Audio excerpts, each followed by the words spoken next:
Hello, everybody. Welcome in. Welcome in. We've already got a good crowd already. It's very exciting. We'll give folks about one more minute to just trickle in, and then we will get started.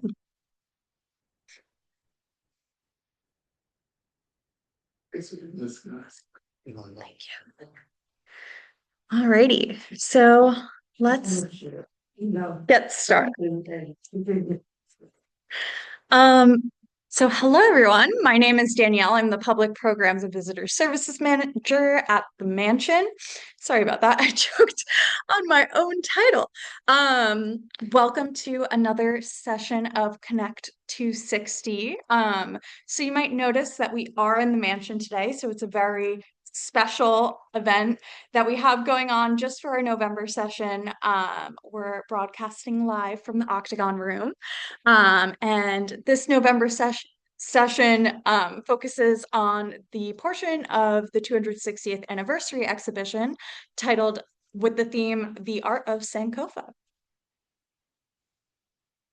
So if this is your first time joining us, just a little bit about the mansion. It is the Morris-Jumel Mansion's 260th anniversary this year. It was built in 1765. It's the oldest remaining house in Manhattan. It was listed in the National Register of Historic Places in 1966. It was designated an individual landmark in 1967 and an interior landmark in 1975 by the New York City Landmarks Preservation Commission. It is built on the ancestral land of the Lenape people and was likely built and funded using enslaved labor. And it served as George Washington's headquarters in 1776, and it also housed some pretty well-known people like Eliza Jamel, former Vice President Aaron Burr, and Northup, who was the wife of Solomon Northup, who penned the autobiography 12 Years a Slave, and so many more. And then it became a museum, and we've been doing programming and exhibitions and things like that ever since.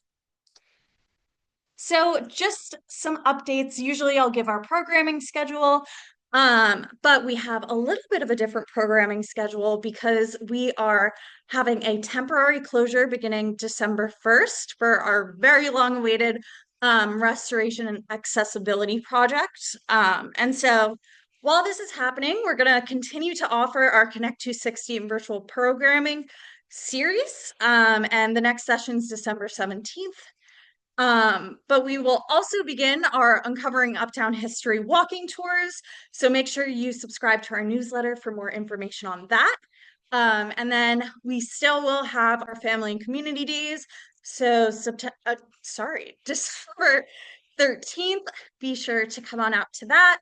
And then, like I mentioned, we have another virtual Parlor Chat Connect260 session on December 17th.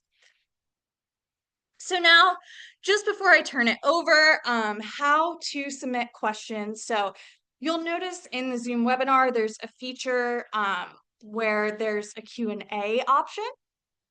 So definitely make sure to put your questions in there. You could do it anytime throughout the program.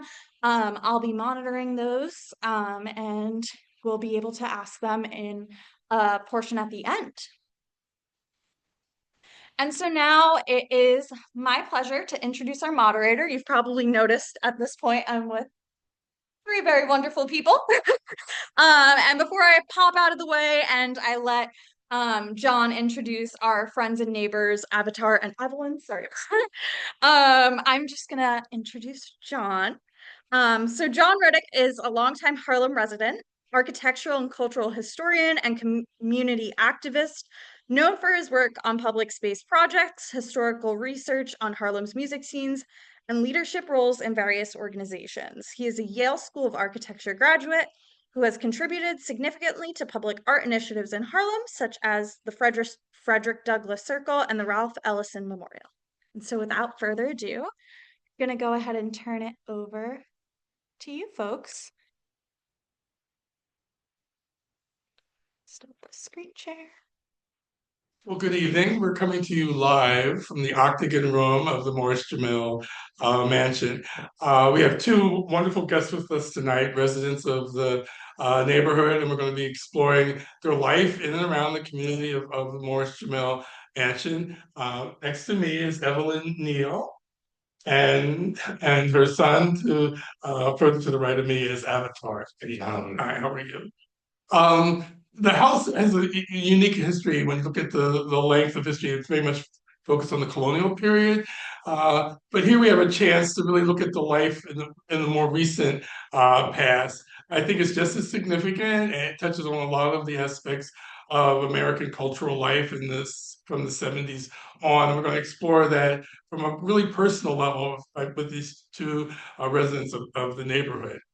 You can see the first image you see before you was a historic image of the house, which was one of the most distinguished residential houses in America in its day.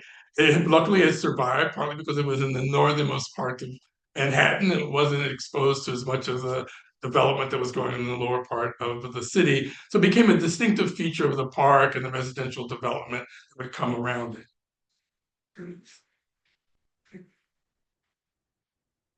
But what really introduced me to the contemporary life is a wonderful show that's now up here at the mansion called What the House Saw. So imagine if we were around 260 years, and particularly in New York, you'd see an awful lot.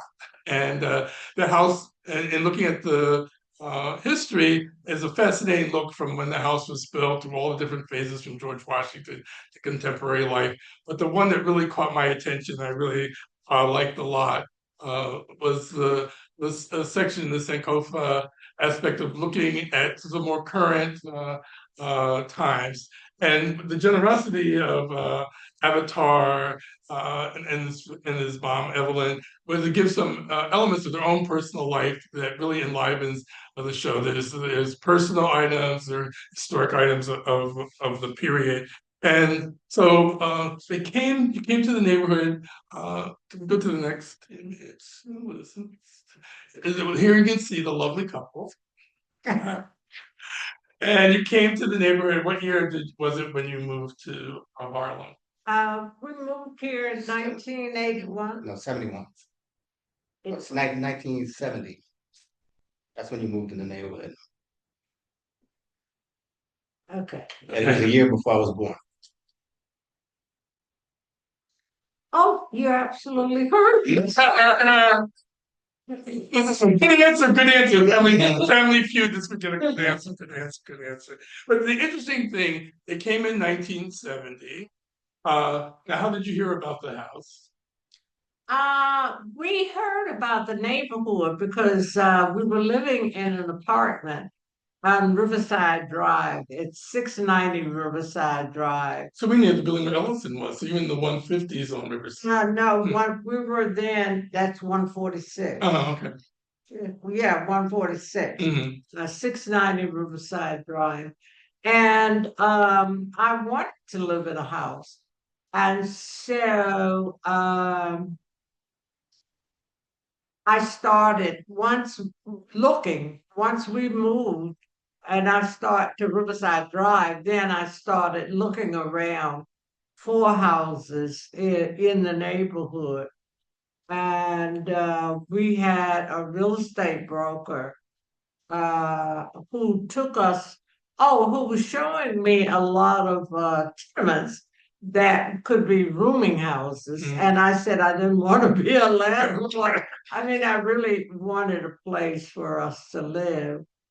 And someone told me about this neighborhood, and I got in touch. I can't think of her name now. Was a real estate broker who showed us our house at 12 Jamel Terrace. And that was the end of it. She just happened to live two doors down in the house that Paul Robeson lived in. Oh, right. Right. Yeah, so she was two doors down. She was a neighbor of ours for a very long time. And was he still around? Does his family still have the house? Or No, they had sold the house. No, he moved. Paul Robeson moved back to Philadelphia. Right. And But there's still a legacy though. Your husband was a, then right? we moved in. Larry was a poet. Um, that was And you were a chemist at Mount Sinai. I was working at Mount Sinai Hospital, and And you had some emotional commitment to being uptown. oh yeah, I really wanted to live uptown, and I wanted to live in a black neighborhood because this whole neighborhood was completely black, and it was fun. It was really, really fun living here. We never had any incidences. Um, Miss Smalls lived in 18, and she was a fantastic cook. And her husband owned bars in Central Harlem, Mr. Smalls. And they lived in 18, and on Fridays she would have these big cookouts that served people in his bar Mhm. and to the neighborhood. Oh, Everybody did that. right, very communal. Very much, very much. We lived here. Uh, let's see. What are some of the things that? Well, one of the things when you came in 1970, we can go to the next slide image we have. But I started to do research. But when's the next slide? Is the next slide should be This one? should be the one the Eldridge Cleaver. Yeah, that one. But it really interests me when to look up to see when the neighborhood was landmarked, not the historic Jamel House, but the housing in the surrounding neighborhood, and it was 1970.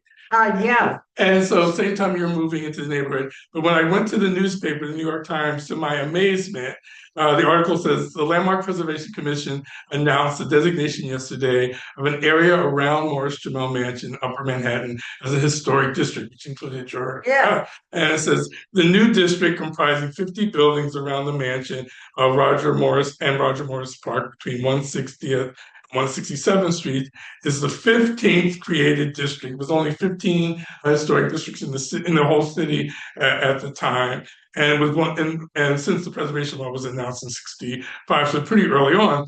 But when I looked at the New York Times, 3/4 bigger than three times bigger than the article about the landmark is the Eldridge Cleaver movie, and it's William Klein, who's a very famous documentary filmmaker. So you can sense even your interest and your husband's interest in sort of the civil rights movement and African American culture is really not just happening in the neighborhood, it's becoming a national kind of focus.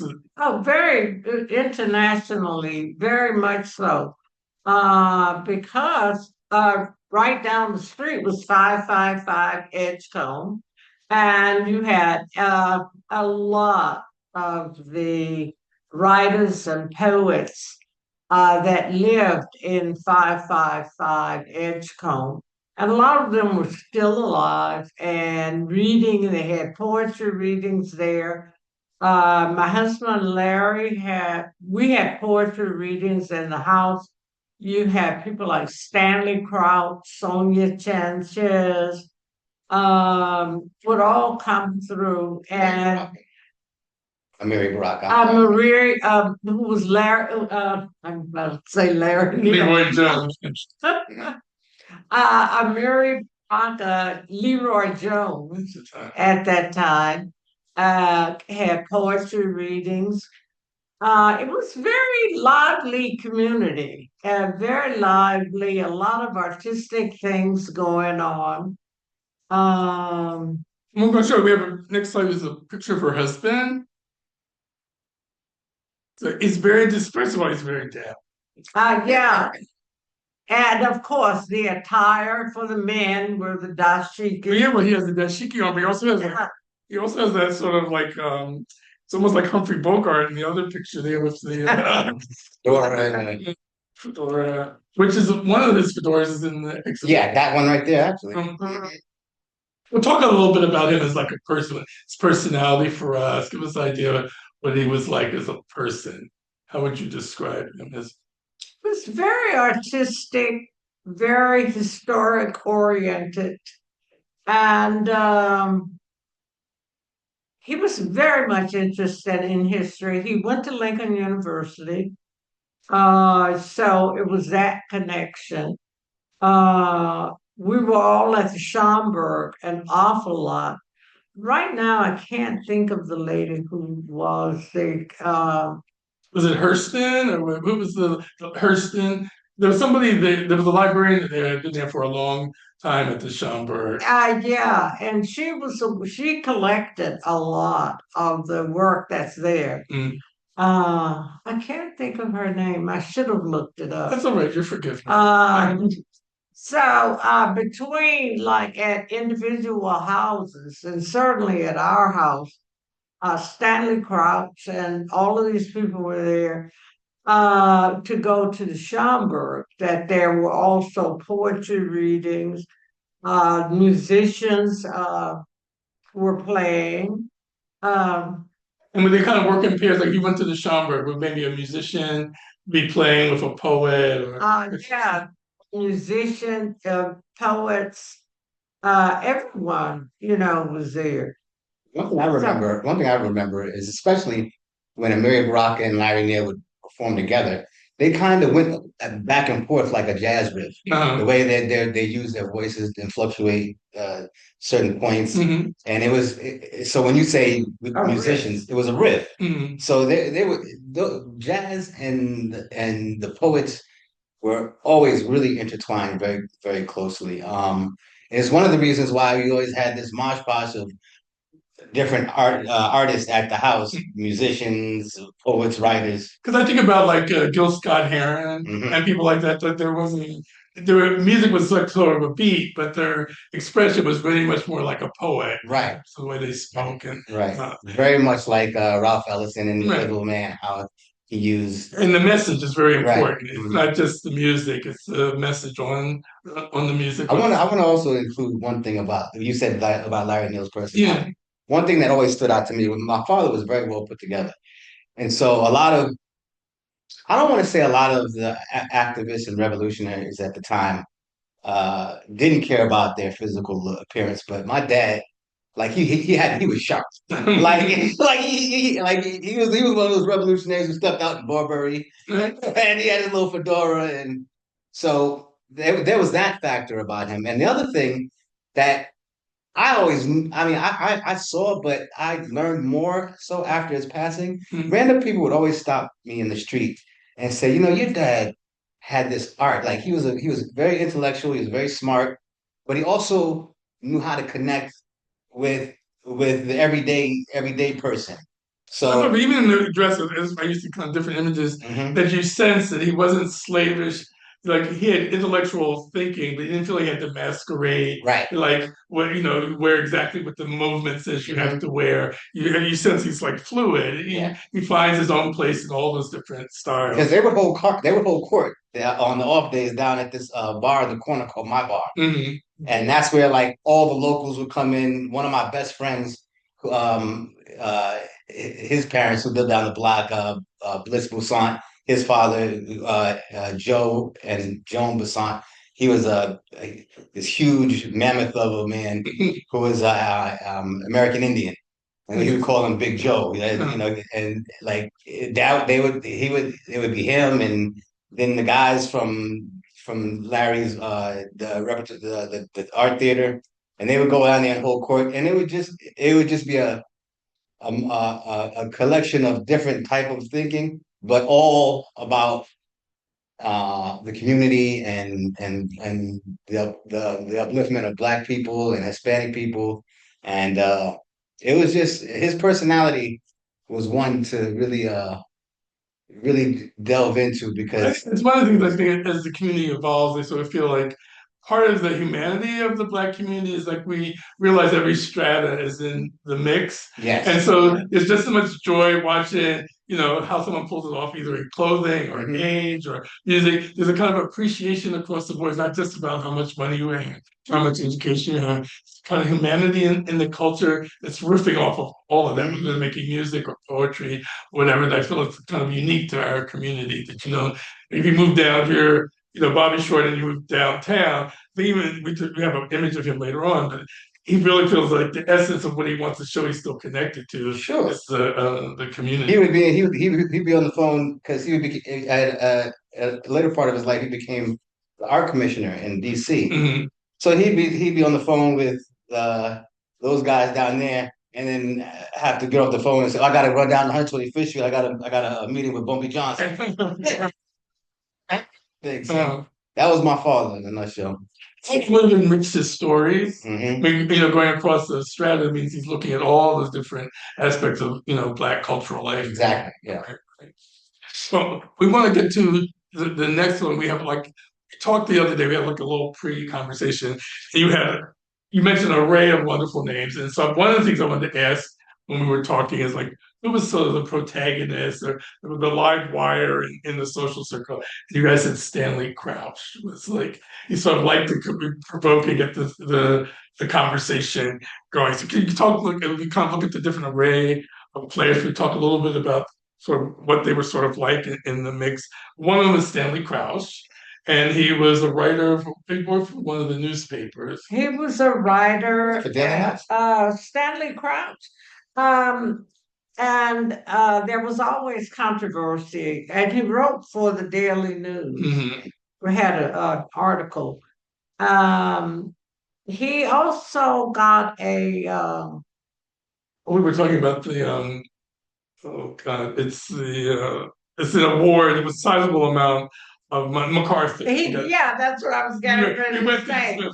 Stanley Crouch got a MacArthur Award, which was one of the people that we knew, that got a MacArthur. And they were big amounts of money, and you could spend it any way you wanted.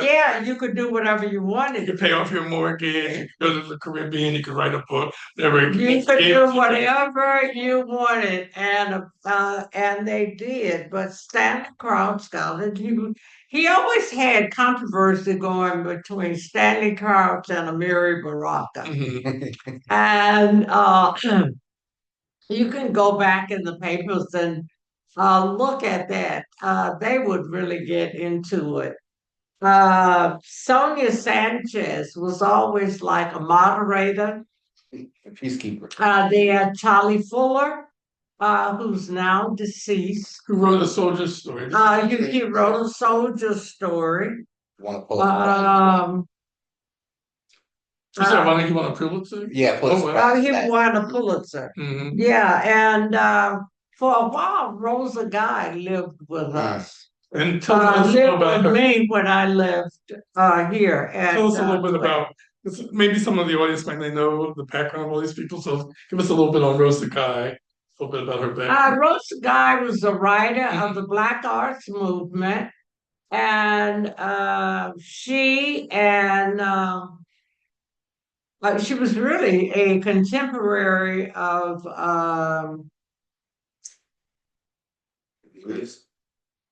Maya Angelou. Maya Angelou, Rosa Guy. Now, did Maya Angelou come to your house? Did you ever?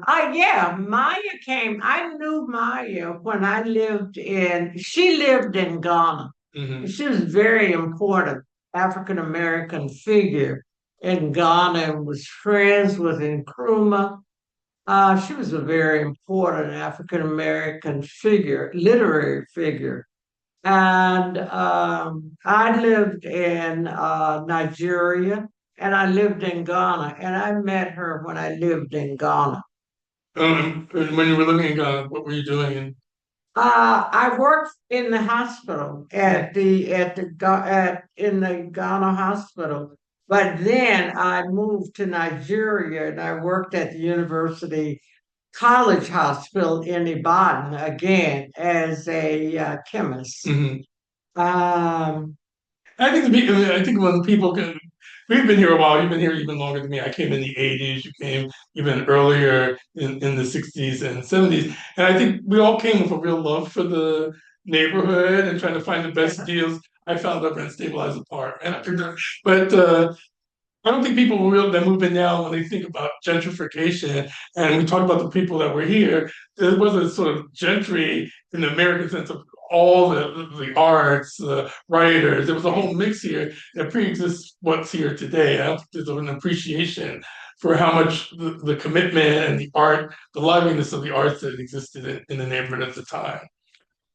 So a lot of the people, most of the people at this point are dead. George Preston lived at the corner of 162nd Street, who was a writer, taught at City College, a professor at City College. And his mother lived on Sylvan Terrace as well. Right, so he's the second generation. Yeah. And now you mentioned Benjamin. Benjamin lived at 555 Edgecombe and still lives there. It's somebody I wasn't familiar with, so tell me a little bit. He was a writer. He was at the house a lot too. He was a writer and a poet, and they he had like an at-large title or something. I remember. He will always tell you. He will always remind you that he's got into a fight with Muhammad Ali. Tell about it. Yes. Well, any fight. I mean, verbally, he was pretty. He could spar with Ali even verbally. I think funny thing about it too, Muhammad Ali was actually here. He was here, and we have photographs of him on the ground. At the here at the mansion. What brought him up here? I can't remember, but it was a big. I remember. Anyway, for a baby. Well, I was young. I was young.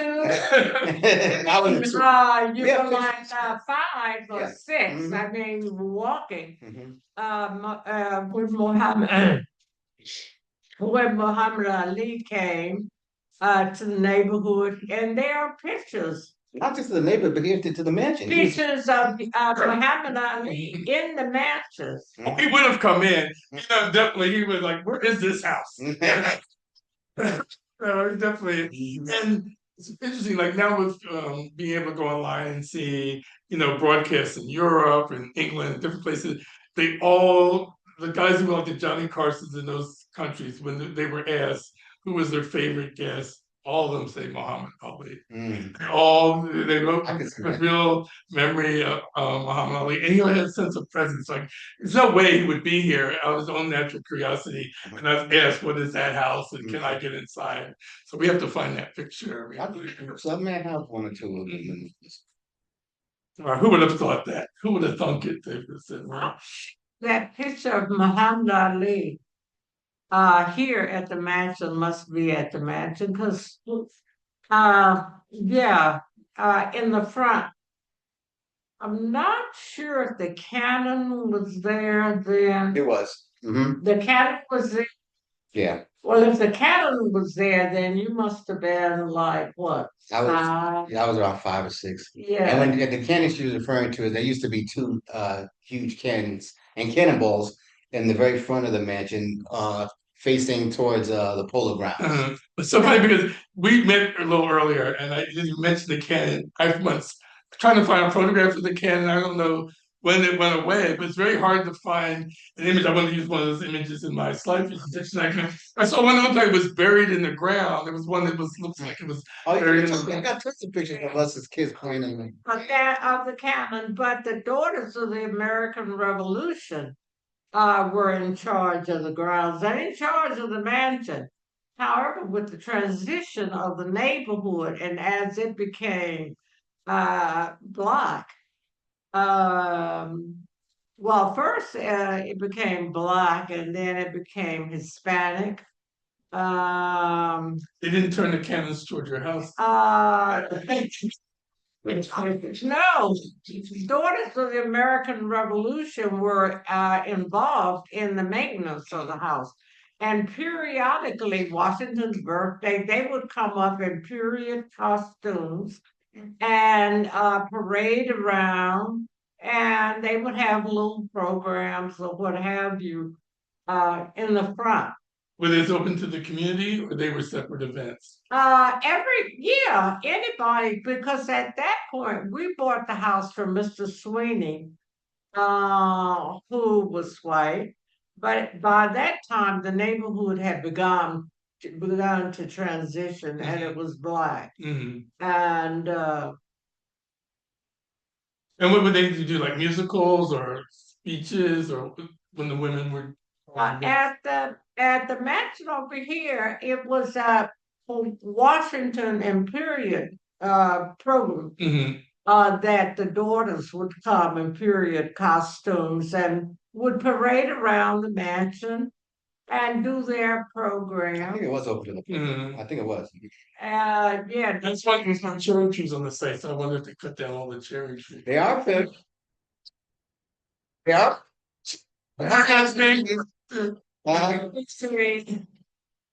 yeah. Then, as the neighborhood transitioned, the Daughters of American Revolution they moved downtown and they took most of their historical memorabilia downtown. So now I'm gonna move to the next image. I want to talk a little bit. We've talked about writers and poets, but there also were people here that were Max Bond. Yeah, Max Bond lived on 162nd Street. And Max Bond was an African American architect. Very well known. The Bond family, period. Julian Bond.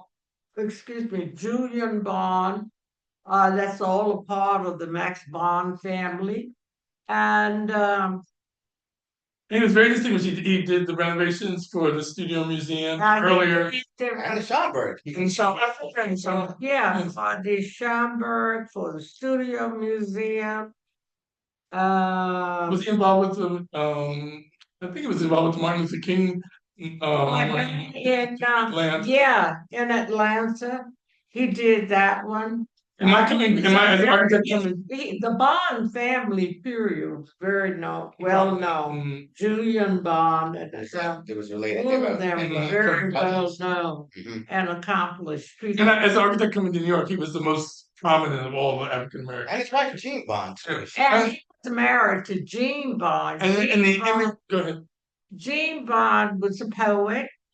She wrote children's books. And we have one of her children's books up on the screen. So the sense that the couples were really engaged in cultural life. And here she's with brown. It's a beautiful color. So she's actually thinking about black children. A beautiful color. That would be Jean Bond. Her father was a well-known physician in the neighborhood. Jean was a poet and a writer. Funny thing is, they moved on the block because of my mother and father. Jean and Max are from Ghana. Oh, wow. Because we were all in Ghana together. They had gone there, and they were there when I arrived. So they were well established in Nkrumah's circle of friends. And going to Ghana, this is interesting. It seems like a lot of people are going there. What was the impetus for like you and the others? This thing was repatriation to Africa. And so a lot of African Americans had already moved there and were living there in Ghana and in Nigeria. Well, in Nkrumah and Louise Merriweather was the first. He was the first. Had gone to Lincoln University. Oh, really? Yeah, he went to Lincoln University, and Ezekwe, who was president of Nigeria, had gone there at the same time. But they were the first to get their independence. Yeah, they became the first presidents of African countries, and So what was it like? So there was a connection. Mhm. They really was a connection between African Americans and Africans and repatriation. So a lot of African Americans were moving back. When I lived in Nigeria, there were a lot of African American doctors in Nigeria. Mostly, I was in Lagos. They were more central Mhm. located. A lot of them were in Ghana and were very good friends with Nkrumah. Mhm. You seem to be very highly regarded when people talk about it. And so my mother and my dad turned their realtor onto Max and Jean, and that's how they got the brownstone. Oh, wow, wow. Mhm. Oh yeah. My mother would say Robin Hood's barn to get to yeah, but that was a good story. I like hearing the effort.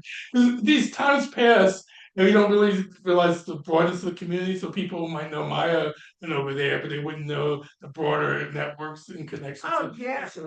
Maya was already there and had a fantastic connection between Africa, Africa and reading poetry and a very known poet, very well known person. She's a big personality. Extremely.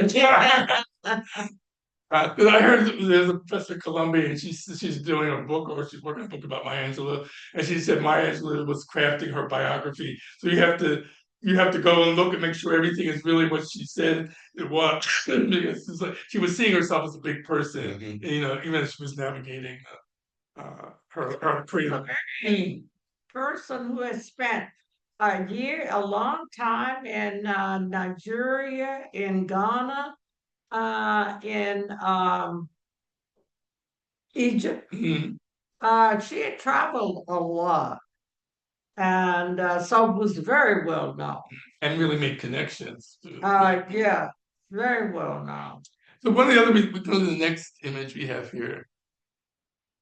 The Avatar was like, when we were talking, I was really impressed, like, the children of all these big personalities growing up and kind of knowing each other. So you sent me this great image of you say it's Bobby Short that's sitting on. Bobby Short, the singer and the piano, he was a pianist and singer. I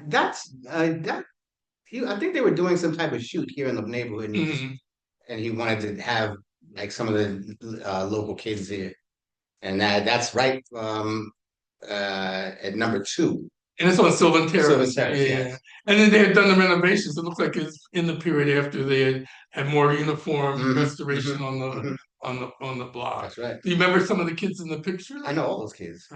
There's Papito. That's the McNeal's son. The McNeals live right next door to us.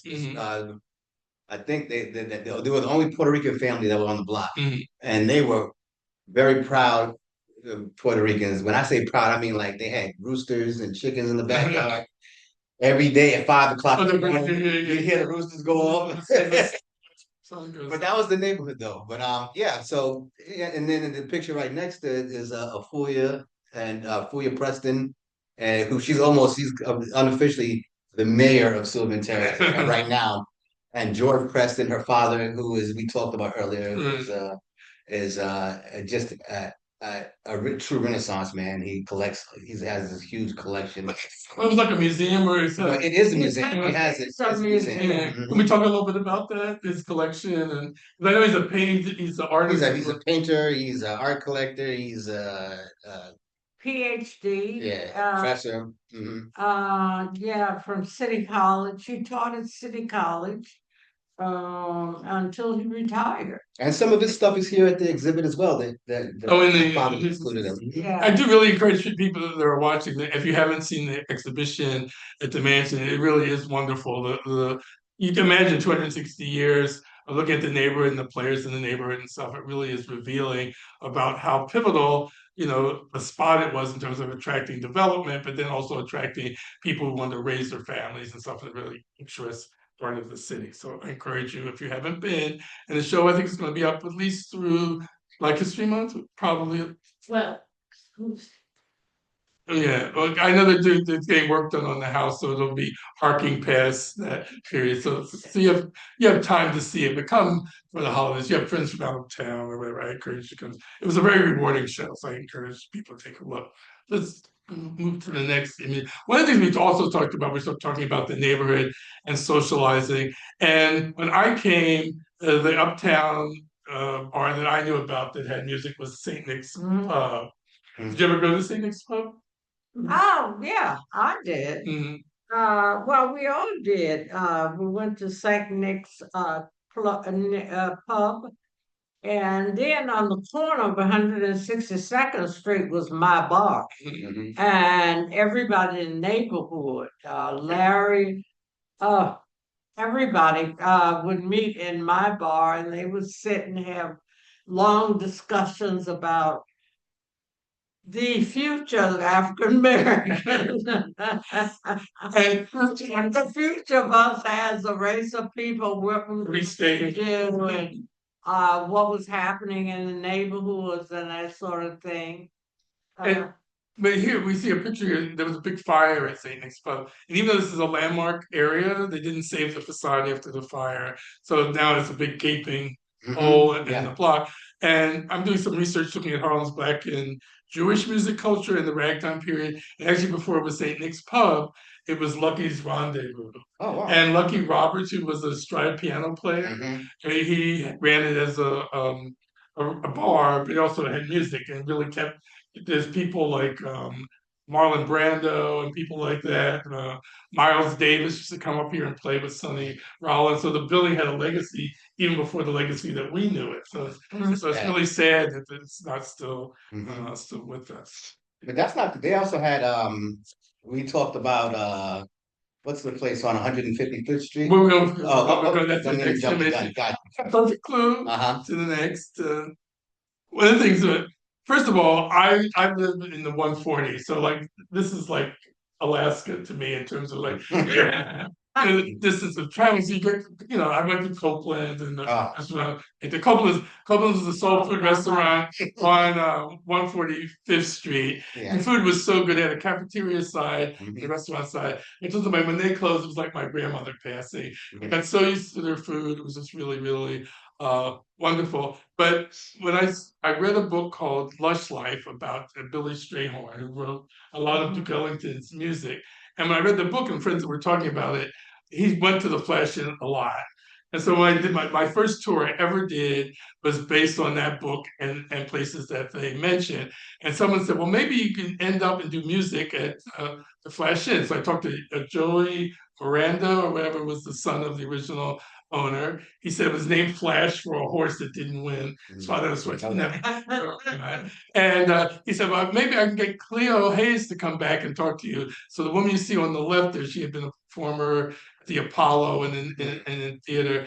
And she came back and actually told us this is where Lena sat. And Lena liked lamb chops and different ones by then who moved out of the city. On their way, if they were doing something in the city, they were driving up to hire to live, they would stop by there and eat and have music and all that. So I started to realize when I started talking to Harlem players like yourself, how many people that was like the outstanding bar and restaurant in the neighborhood, and everybody went. So did you recall going there? To 155th Street? Yeah, I had to flash in. Flash that. Oh, of course, everybody. On Sundays, I went there. We went there for dinner.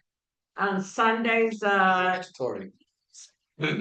clientele. It was a bar, and then down the street was a hotel. But the bar, the clientele changed. At noon, the lawyers in the Bronx, Oh, the courthouses in the Bronx. courthouses, they would come there for lunch. So that was So a clientele.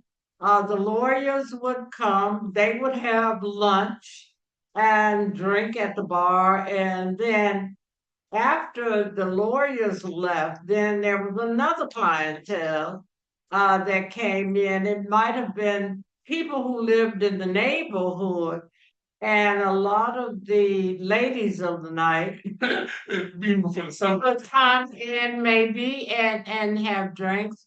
but they really came back like at 6 and 7 at the end of their shift. And that was their reward of having dinner with their pimps. So it was the food was fantastic. It was good. Even my memory. The food, their lamb chop. Yeah. Oh, it was really, really, And the white tablecloths, it was just really. yeah. Oh, it had white starch, napkins, tablecloths, waiters with white uniforms and aprons and gloves. It was really very nice, and the food was really, and the drinks, their martinis were fantastic. Sounds like you want to go right now. Yeah, it's Percy's son. I found a picture online. It's Percy's son and his family are sitting at the table. It's inside the flash. But everybody really went. When I talked to any family, the people like live in like Lenox Terrace, the Esplanade Gardens, it would say Easter, special family events and stuff like that. Flash Inn was like the place they thought was the elevated place for families. Oh, we cannot forget. Right down, a couple of houses down from us was owned by the Smalls, and we had mentioned them earlier. Mr. Smalls, he had one of the first black burlesque clubs in Harlem, on 145th Street, and they also was Smalls Paradise in more central Harlem. Yeah, in Central Harlem. So that was a spot that people. Well, I don't know. My mother went to.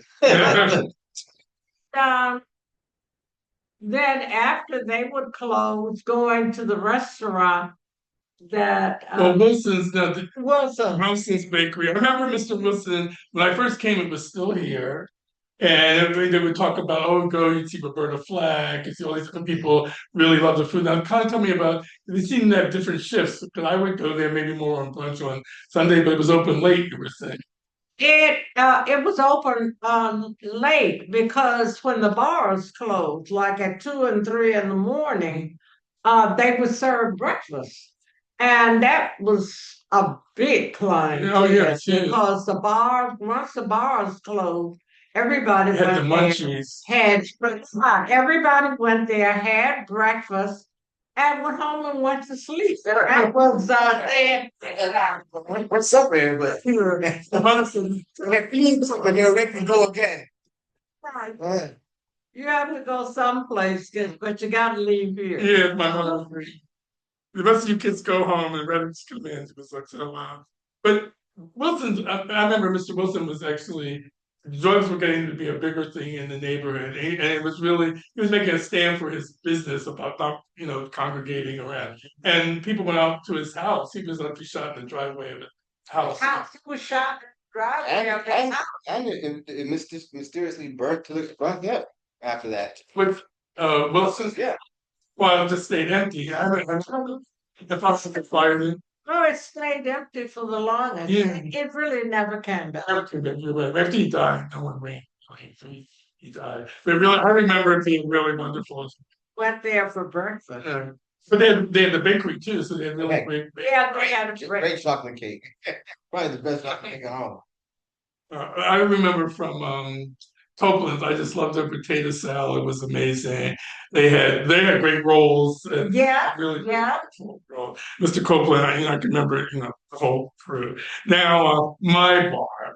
I love it. I never heard of my bar until you guys mentioned it. And I realized in Harlem, like lingo is a lot. It means a lot. So my bar means everybody's bar. Everybody thought it was my bar.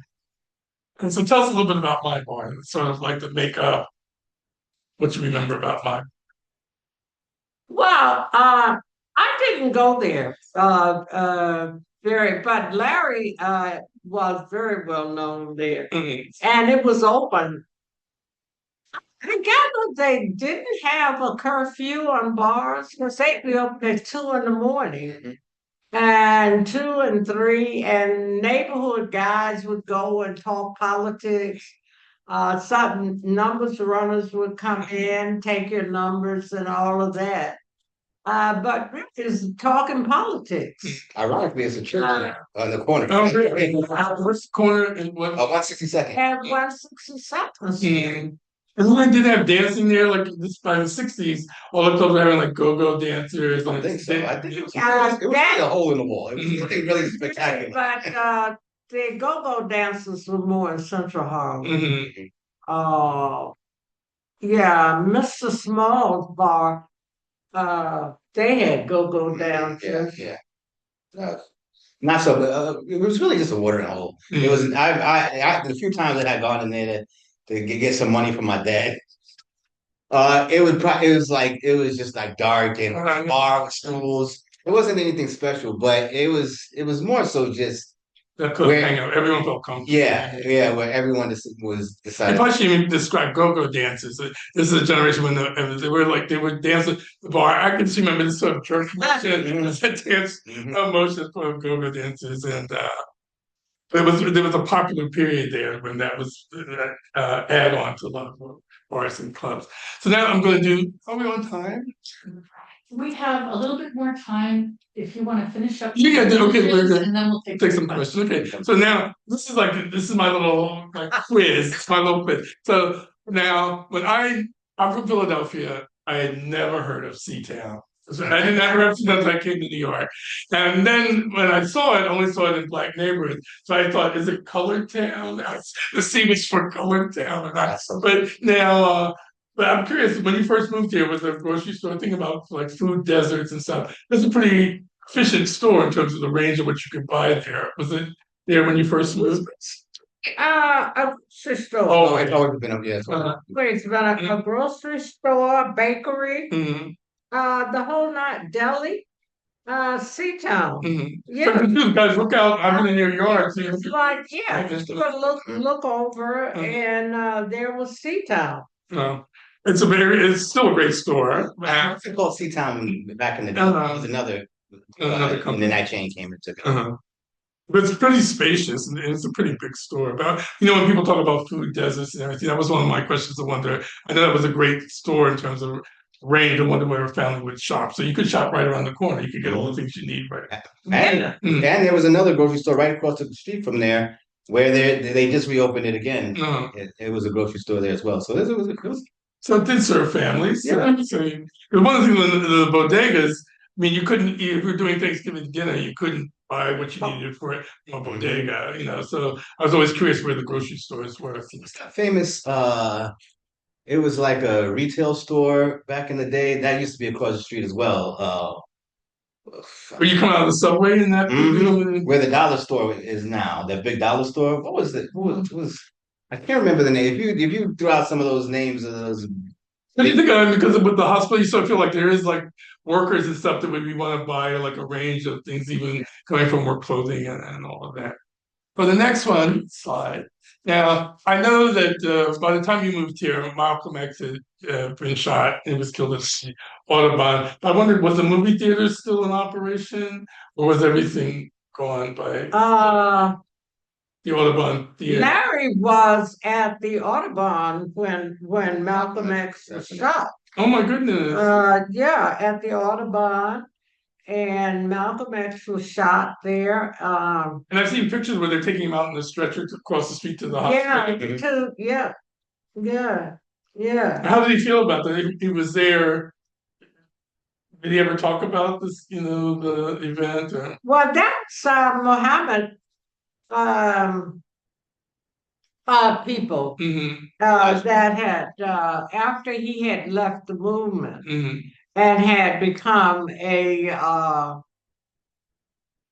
instead of a black Muslim, he was a Muslim. Right, in a global sense. Yeah.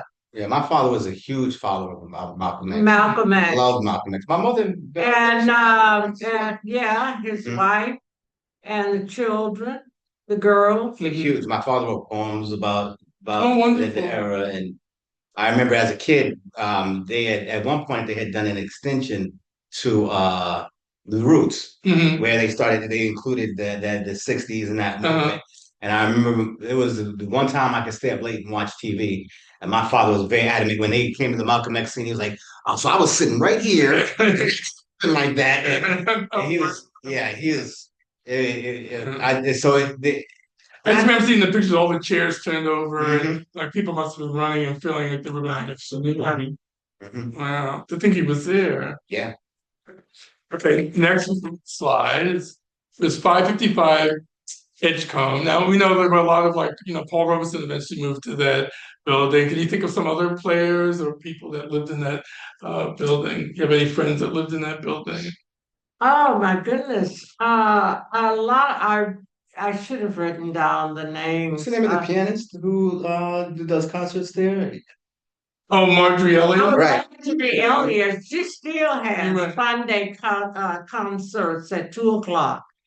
In the afternoon. They are free. Four. And No, 3:30. 3:30. 3:30, okay. 3:30.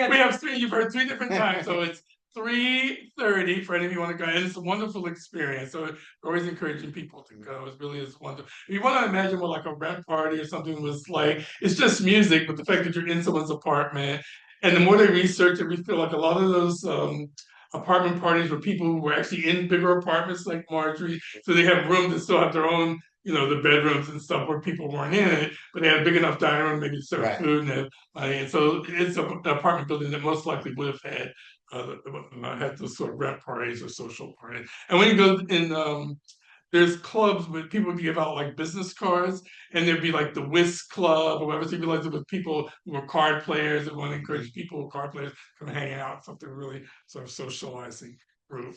Okay, we'll go to the next one. This is the Harlem, the Polo Ground houses. And all these I'm asking this because I saw they were built in '68. So they were still relatively new when you guys moved up here. Did you have any engagement with like the community? It's a little walk from your. They had a game. Baseball game, basketball games, the polo grounds. Yeah. And now some of the very well-known basketball players from there teaching the kids to play basketball. Mr. Rucker worked for the Parks Department, and I always realized that when they tore down the old polo ground and built all these houses, he must have realized all these families are going to move in here, and there's only one little like 2 courts. So I think his genius was figuring out how can I keep it from being like fighting over the court and really turn it into competition. And so I think he really was a genius in that way. When I look at the volume of boys that were probably living there, figuring out a way to make it more constructive and all of that. So. And my last image I want to show is I took the C train, I switched to the C train from downtown. It's very efficient. It's a pretty efficient line. You go from downtown pretty fast. There's the express on the D or the A, then you get off and only have to go 2 more stops. But then when I came out of there the other day, I thought like, can you remember what was a token in 1960? I have a picture there of the old token. Some of you people, when you used to ride the subway, it wasn't just swiping, whatever. You had to have a little like coin called a token. And this one is a punch out. So this punch out went from 1970 to 1980. And here's the tile. And that is the old, when I came here, you still have what we call the wooden turnstile. I remember going to France. France had the system we have now, and I thought we'll never get there. I looked at our wooden turnstile, and did people jump? We do have a question. Okay. We'll take some questions. Okay. And to answer your question, people used to jump through those. Yeah. It's so easy. I mean, you can just roll over the turnstile. You have to jump. Right. So I'm just gonna read it off from behind the camera. I'm gonna be a disembodied voice check. So one attendee wants to hear about the art and the artists that filled your house over the years. And so what was the art that you were particularly interested in collecting, you and Larry? Art. Some of the artists that we have. Or did you collect it? Like whose work that you liked that maybe you collected as well? Nelson Stevens. Huh? Nelson Stevens. Oh, we have Nelson Stevens, who's deceased, but he was and a lot of them, who else? Elizabeth, Catlett. Yeah, Catlett. And I saw you had a great Romeo Bearden poster that was from the yeah. Fortune magazine. Here. And yeah, Tom Feelings. Tom Feelings. We have a lot of. all downstairs. Yeah. Tom Feelings. Yeah. Tom Feelings, who wrote children's book and illustrated them. And he's also, it's like when you think about all of the deceased artists, What were the ones that was very well known. Tom Feelings. What was the artist name who we just recently gave some stuff to Swan? Who? We just recently gave some stuff to Swan, the Swan Gallery. Swan Gallery. Do you remember? Mm-mm. Okay, well, there's a lot. There's a lot. I think it's the same person who asked the first question. Mhm. They threw out two names, Joe Overstreet and Norman Lewis. Norman Lewis, that's what it was. Alrighty, and that was our question so far. Does anybody else have a question? Someone just sent one in. So they said, thank you from your neighbors. Then they said, can you give examples of how people created a sense of community? It sounds like they did it through regular get-togethers, both public and private. So just a little bit of an idea of how this community was. One of the things I remember, Avatar, we were talking the other day, that you were in and out of everybody's house. That the neighborhood was really like family. It wasn't just like passing on the street. You know, as children, everybody's kid was in and out of everybody else's house. It was a kind of communal sense, I felt. Absolutely. Mom, you want to talk about that? Yeah, well, Miss Smalls that lived in 18, cooked. Her husband had all of these bars, and in the evening, she would fry like chicken wings and serve them at the bar, at her husband's bar. But then she would cook.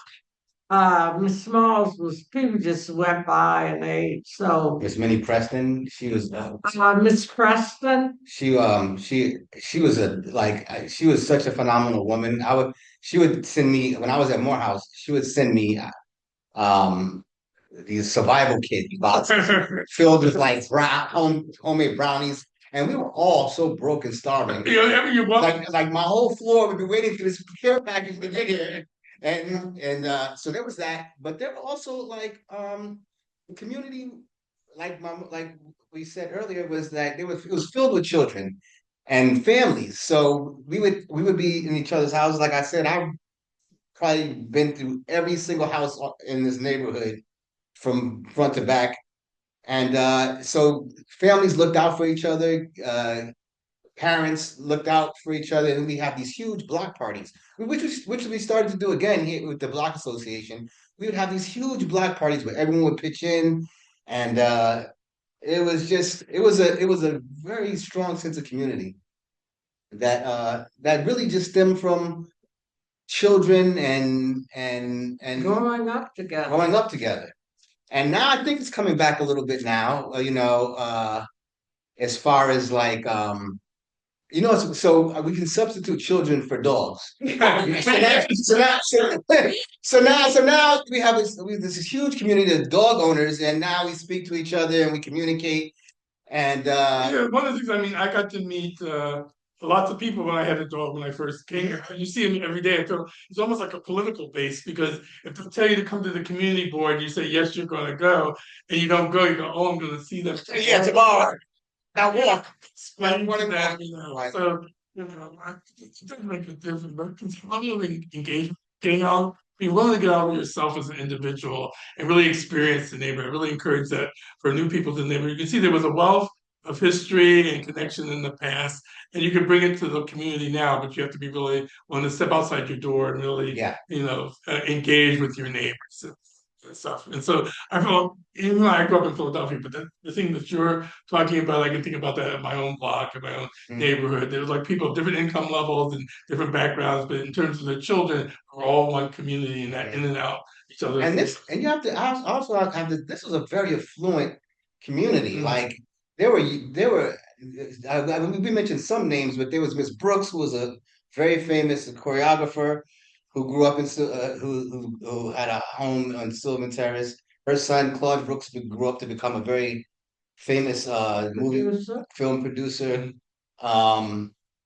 We had the like Max and Jean Bond. We had the George Prestons. We had Jerry Craft, who is also a famous children's book illustrator. And so it was always a conscious-minded group of people who were here who was always very concerned about the development. And you talk about several children, and we talk about a lot of people did illustrations, these connections with children, so you can see their investment just emotionally in terms of their skill, wanting to pass it on to another generation. Like the brown is a beautiful color, you know, we're going through the next door neighbors. Yeah. Okay, and so I think we have time for one more question, and this one's a fun one. So it's from Priscilla Bassett, and she said, "Do you remember our block parties, a country fair on a city block?" It's a fun one to wrap it up with. Yeah, I mean, I'm sorry. I have to apologize sincerely. We didn't talk about Priscilla Bassett, who was really very, very much involved in the community, in the history of the community, and everything that in the community. Just the complete mother of the community, Priscilla Bassett. She's doing well. She lives in the Bronx. She goes back to her place, upstate New York in the summertime. In the winter, she comes and lives in her apartment. And her husband, the name on if you go to 162nd Street in Jamel, they named that block after her husband. Yeah. But yes, we do remember that those blocks. Yeah, how could we forget? It's about city blocks. She had a dog. She walked. Oh, Miss Bassett, wonderful person. All right. So that wraps us up for tonight. Well, it's been a pleasure, guys. You know, I feel like what's the guy on TV? Welcome to my neighborhood. You know, Roger, I don't know south. I don't know as much about this neighborhood as you guys. Can I say one more thing? Absolutely. Before we go. Yeah. I also want to also include how intricate Jumel Mansion, the mansion itself, was to our growing up and to our development. As kids, this would be the safe place, the safe haven for us to learn. There was always something that Jumel Mansion was doing for the community. We had mentioned earlier, Muhammad Ali was here. The mansion invited him. He wasn't just in the neighborhood; they had invited him here, and I think he was being presented with an award. They've had several festivals and learning experiences here at the Jumel Mansion. So as influent social anchors. Yeah, as well put together this neighborhood was, as the neighbors were, this was the hub. You know, this is what brought up all of us here together, and this is what really it's like the nucleus of the block. Very nicely said. Thank you so much. Thank you, guys. Thank Pleasure. Thank you so much. Thank you everyone for joining us tonight. It's a little awkward because I have to poke in, but we're gonna log off for tonight. Nice wave goodbye, and thank you all for coming. Hope to see you next time. Octagon room live. From the live, the Octagon room.